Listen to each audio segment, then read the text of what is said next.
የመገደሉ ጥሩነትና በኢትዮጵያዊ ባንዲራ መቀበሩና በሌላ ነገር መቀበሩ ልዩነት የለው። ሞቷል ማለት ስለዚህ መክሸፍ ተጀምሯል። መኢሶንን ውሰድ። መኢሶን ራሱን ኢትዮጵያዊ ድርጅት ነኝ የሚል ነው። ኢህአፓም ራሱ ኢትዮጵያዊ ድርጅት ነኝ የሚል ድርጅት ነው አይደል? እነዚህ ኃይሎች ራሳቸውን በህብረ ብሔራዊ ፖለቲካ ውስጥ የቃኙ ድርጅቶች ናቸው። እያንዳንዳቸው ግን በኋላ ላይ ለተፈጠረው የብሔር ውጥንቅጥ የአንበሳውን ድርሻ ተጫውተዋል። በረከት ስምኦን ምንድን ነበር? በረከት ስምኦን እኮ ኢህአፓ ነበር። መኢሶን ቤት የነበረው፣ ኢጫት ቤት የነበረው፣ አብዮታዊ ሰደድ ውስጥ ከነ መንግስቱ ኃይለማርያም ጋር የነበሩ እነዚህ ሁሉ በኋላ ላይ እኮ ኦነግ ቤት ሮጠው ገብተዋል። የእነዚህ ትሩፋቶች አይደል እንዴ? በዛው ኢህአፓ ቤት የነበሩ እርስ በራሳቸው ሴኩሪቲያቸው፣ ዳንነታቸው፣ መመኪያቸው የሚያወሩት ነገርና የሚያራምዱት አይዲዮሎጂ ሳይሆን ህዝቡ ወዷቸው ስላልሆነ የተቀበላቸው በዛ በኩል ስለሚጫኑ እሱን እንዲጠፋ አይፈልጉም። ስለዚህ ከኢትዮጵያ ህዝብና ከብሔርተኞች ትንሽ እንተውና ምንም ስልጣን የላቸውም። የብሔር ፖለቲካ በኢትዮጵያ ውስጥ እንዲቆይ የሚያስችል አቅም ያለው ህዝብም ብሔርተኛም የለም። ለኔ ማንንም ቢጠራ ስልጣንና አቅም ያለው የታጠቀው መሳሪያ ያለው ሪሶርስ ያለው ማኔጅ የሚያደርገው መንግስት ብቻ ነው። ስለወደደው ነው የሚያቆየው። ስለዚህ መቀየር ይችላል። በነገራችን ላይ ኤኒ ታይም የኢትዮጵያን ህዝብ መቀየር እንደሚችል በብዙ ነገር አይተናል። ምክንያቱም ህዝቡ ሳይፈልግ የሚያደርግ ነው። ወደ አንድ ጥያቄ ልመለስ። ብዥታው አለ ኢትዮጵያ። አሁን እዚህ ቤት እንኳን ብዙ ብዥታ አለ። አንዱ ብዥታ የብሔር አንድ ሀገር የብሔር ፖለቲካ ነው ያለው ስንል ምን ማለት ነው የሚለውን ኢቨን ኦፕሬሽናል ዴፊኒሽን በደንብ ማወቅ ያለብን ይመስለኛል። ሶስት አይነት የብሔር ፖለቲካ ነው ያለው። አንደኛ ሙሉ በሙሉ ኮንስቲትዩንሲ ነው ባይዘ የብሔር ፖለቲካን ዲፋይን የሚያደርገው ኮንስቲትዩንሲዎችን እንዴት ትፈጥራለህ ነው። በቋንቋ የምትፈጥራቸው ከሆነ ብሔር ፖለቲካ እንለዋለን። በቃ ይሄንን ማንም ሰው እኔ ዴፊኒሽኑ ሄዳችሁ ተመልከቱ። አንድ ሀገር የብሔር ፖለቲካ ነው የምንለው አንድን ኮንስቲትዩንሲን በብሔር በቋንቋ ይከፍታል እንጂ የኔ ሀዲያነቴ ሀዲኛን ስለምናገረው አይደለም። ሀዲኛን ማለት ሀዲኛ ስለምናገር እንጂ ሀዲያ ስለሆንኩ አይደለም። አማራ ክልል ተወልጄ እኮ ወይም ኦሮሚያ ክልል ተወልጄ ሀዲያ ሊሆን ይችላሉ። የእነሱን ቋንቋን ስለምናገር ግን ሀዲያ ሊሆን አልችልም። በዛው ቋንቋ ነው። ሊንጉስቲክ ፋክተር ነው ኮንስቲትዩንሲን የሚፈጥረው። በዚህ ኮምፕሊትሊ በብሔር ብቻ የሚደራጁ ሀገራት አሉ። የመጀመሪያ ግሩፕ ናቸው። የተወሰኑ ክልሎቹን ግን በብሔር የሚፈጥሩ አሉ። እንደነ ኢትዮጵያ አንድ ስቴት ብቻ በብሔር የሚፈጥሩ አሉ። ኦኬ። ስለዚህ ሶስት አይነት አፈጣጠር ነው ያለው። ኢትዮጵያ መሀል ላይ ነች። ለምን? በቋንቋ ብቻ የፈጠሯቸው ክልሎች አሉ። በደቡብ እንደ አማራ ክልል ሌሎች ብሔሮች አሉ። ኦሮሚያ ክልል እንኳን የለም። እንደዚህ የተፈጠሩ አሉ። ስለዚህ ከሶስቱ አንዱ ስለሆነ እኛ የብሔር ፖለቲካ አለ እንላለን። በዓለም ከጀርመንና ከአሜሪካ ውጭ ሌሎች ሀገራት በሙሉ የብሔር ፖለቲካ ሴንስ አላቸው። አትሊስት አንድ በዛ ግሩፕ የተመሰረቱ ግሩፖች ስላሉ። ግን አሁን በጣም የገረመኝ ኢትዮጵያ ውስጥ የብሔር ፖለቲካን ሲያመጡ ግሩፖችን ክልል አደረጉ። ይሄ ክልል የሚለው ነገር በጣም አለርጂ ነው። እዚህ ቤት በተደጋጋሚ አንተ ቅድም ስታወራ ሁሌ የሚሰማው ምንድን ነው? ክልል የሚለው ቃል ብዙ ሰው ይረብሻል። ምን እንደሆነ አይገባኝም። ክልል ማለት አንድ ኮንስቲትዩንሲ ማለት ነው። በቃ ከዚህ ያለፈ ትርጉም ከሰጠን ነው የምንቸገረው። ህገ መንግስቱ ራሱ አንቀጽ 46 እና 47 ላይ ክልልን ሲመሰርት አንድ ቋንቋ የሚናገር ህዝብ ከጠየቃ ክልል ይሆናል ይላል። ኢትስ ዛት ሲምፕል። የምትሰጠው ስልጣን ነው ያንን ክልል ጉድ የሚያደርግ። አየህ፣ በኢትዮጵያ ውስጥ ለክልሎች የተሰጡ አንቀጽ 52 ላይ ያለው ጉዳይ ነው ክልሎችን ያስታጠቃቸው። የኢትዮጵያን አንድነትን አደጋ ላይ ጣለው። የተነበርክ ሌሎቻችሁ አንተ የምትሰጠው ስልጣን እንጂ ሂንድ ውስጥ እኮ ክልልን በቋንቋ መስርተዋል። ናይጄሪያ ውስጥ እኮ በቋንቋ አለ። ምን ስልጣን ሰጠ ነው ግን ጥያቄው። ፌዴራል መንግስት ምን ስልጣን ነው የሰጠው? ህገ መንግስቱ ምን ስልጣን ነው የሰጠው ነው እንጂ የሚለየን አንድን ብሔር በቋንቋ ስለመሰረት አምባገነን ሆኖ ሲዳማ በሲዳምኛ ቋንቋ ስለተመሰረተ ኮረፕት ናቸው፣ መንግስታቸው በአውሮፕላን በቻርተር ይሄዳል። ዲስ ኦል ነንሴንስ ነው፣ አይገናኝም በፍጹም። ለሲዳማ ክልል ግን ህገ መንግስቱ የሰጠው ስልጣን ምንድን ነው ነው?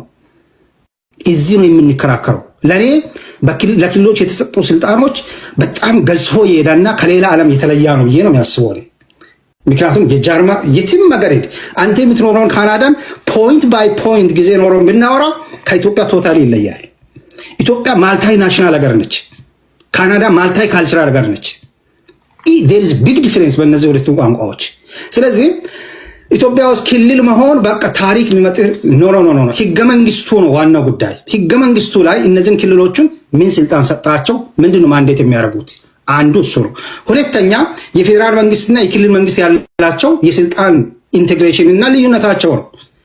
እዚህ ላይ ነው እንጂ ትልቁ ጨዋታ ያለው ክልል ቲፒኤልኤፍ ከ4 ኪሎ ተገፍቶ ከገባ በኋላ የለውጡ መራሹ መንግስት ወደ ስልጣን ከመጣ አብይ አህመድ ወደ ስልጣን ከመጣ በኋላ የሲዳማ ህዝብ የክልል ጥያቄ ጠየቀ። አውቶማቲካሊ መቀሌ ላይ የተደረገው ምንድነው ካልክ የክልል ጥያቄ እውቅና ሲያገኙ ወይም ደግሞ ሲፈቀድላቸው ሪፈረንደም ተዘጋጅቶ ምናልባት የምታስታውሱ ካላችሁ ከሲዳማ ክልል ባንዲራ ጋር ተመሳሳይ የሆነ ኬክ አሰርተው ነው መቀሌ ላይ ያቆረሱት። የሚያስታውሳለ? ታስታውሳላችሁ? መቀሌ ላይ የሲዳማ ክልል ባንዲራ የተሰራ ኬክ እንደቆረሱ። ባለፉት 27 ዓመታት ያልሰጣቸውን ጥያቄ እንዴት ዛሬ ሴሌብሬት ያደርጋሉ? ቅድም አንድ ወንድሜ እዚህ ጋር አስጠቅስ እንደነበረው እዚህም እዛም ኢንስታቢሊቲ በመፍጠር የለውጡን መንግስት ወይ የሚሉት ራሳቸው ያመጡትን መንግስት በሁለት እግሩ እንዳይቆም የማዋከብ ስራ ይሰሩ ነበር። እንኳን ደስ አላችሁ ብለው የቲፒኤልኤፍ ሰዎች ኬክ ቆርሰዋል። ባለፉት 27 ዓመታት የት ነበሩ? ለምን አልመለሱላቸውም ነበር? ታንክ ዩ ቲፒኤልኤፍ ከስልጣን ሲወገድ አይደለም ሲዳማን፣ ወላይታን፣ ሀዲያን ሌሎችንም ለማታለል ሞክረዋል። ቲፒኤልኤፍ በጀርባ በኩል መጥቶ የኬኩን ምስል አሳየ ማለት የሲዳማ ህዝብ ጥያቄ ቀርቷል ወይ የሀዲያ ጥያቄ ስህተት ነው ማለት ግን አይደለም። ቲፒኤልኤፍን የሀዲያ ተቀብሎ ነበር ከስልጣን ከተወረደ በኋላ የሀዲያውን አይደለም ፓላሲ ስላለ ነው። እዚህ ለምሳሌ ቲፒኤልኤፍ ከስልጣን ስለተወገደ አብይን ጠቅላይ ሚኒስትር አብይን ከስልጣን ለማስወረድ ሁሉንም በሮቹን አንኳኩተዋል። ደቡብ ህዝቦችንም ሳይቀር እያንዳንዳችን ጋር እየደወለ ብዙ ሰዎች ጋር እየደወለ 27 ዓመት ውስጥ ዘግቶ ደቡብ ክልል በአዋጅ ቁጥር 7 2019 ዓ.ም 5 ክልል ነበር አንድ ከመሆኑ በፊት እሱ የኢትዮጵያዊነት ሴንቲመንት ቢያመጣልን ደስ ይለኛል። እሱ የሚላት ኢትዮጵያ ምን አይነት መሆን እንዳለባት ተቋም አረከኝ ማመር ሊል የፈለገው አክቹአሊ እኔ የምፈልገው ነገር ነው ማለት ብዙ ጊዜ አንተ ብቻ ሳትሆን የቅድም እንዳልኩት የኢትዮጵያዊ ፖለቲካ ደጋፊዎች ሁልጊዜ የሚከሱትና የሚያወሩት ነገር አለ። የመውጫውንም ሀሳብ ሲናገሩ ያው እኔም እንደምለው ሁላችንም እንደምለው ይነግሩናል እንጂ ፕራክቲካሊ ፋንዳሜንት እንዲህ መሬት ወርዶ ይሆናል ወይ ለማለት እስቲ እሱን ነው ማየት ነው። በዚህ ነገር ላይ በነገር ላይ ሙግት ከፈለክም እኔ ደስተኛ ነኝ። ቴሪካ ደስ ይያለኝ እኔ ብዙ ጊዜ ቴዲ ችግሩን መሰለ የብሔር ጥያቄ የተነሳው 1960 አድርገው ወይም ደግሞ 1966 ወይም የስልሳዎቹ አድርገው የሚያስቡ ሰዎች ናቸው። ሁልጊዜ ኢትዮጵያዊነትን በራሳቸው እንትን ሊነግሩን ይፈልጋሉ። የብሔር ጥያቄ የስልሳዎቹ ጥያቄ ነው ብዬ አላምንም። ኢትስ ዌይ ቢፎር ዳት። ስለዚህ አንተ የምትለውን ይዘህ ልትመጣና እንወያይበታለን። ችግር የለውም። እኛ ጥሪ የብሔር ፖለቲከኞችና ቨርሰስ የት ነበርክ አይዲዮሎጂ አራማጆች ቁም ነገር እኔ አም ሬዲ። እኔ ሁልጊዜ ሬዲ ነኝ። ምንም ችግር የለም። የምታውቀው ሰው አለ ምን ልትጋብዘው የምትችለው?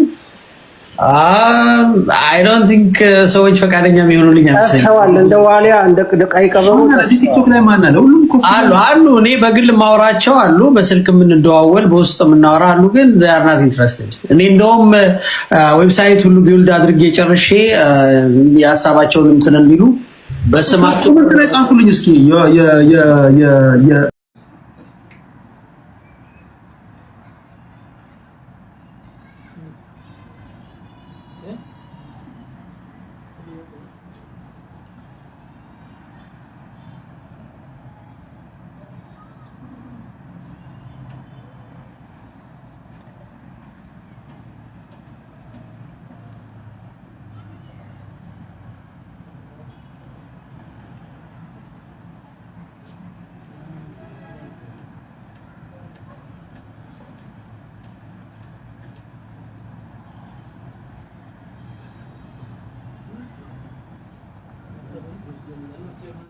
ይገርም። አሁን የት ነበርክ?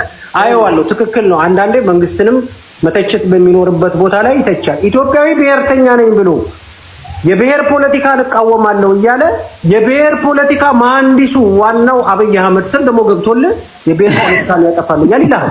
እሱ አሁን በስፋት እናወራለን። ኢትዮጵያ ነው ኢሪስ ወደፊት አሁን ይሄኛው የምናወራው ነገር መቋጫ ስለማይኖረው ኢሪስ አድርገህ ብትሄድና ሌላ ጊዜ ብታወያየን። ለምሳሌ አሁን ሞሻ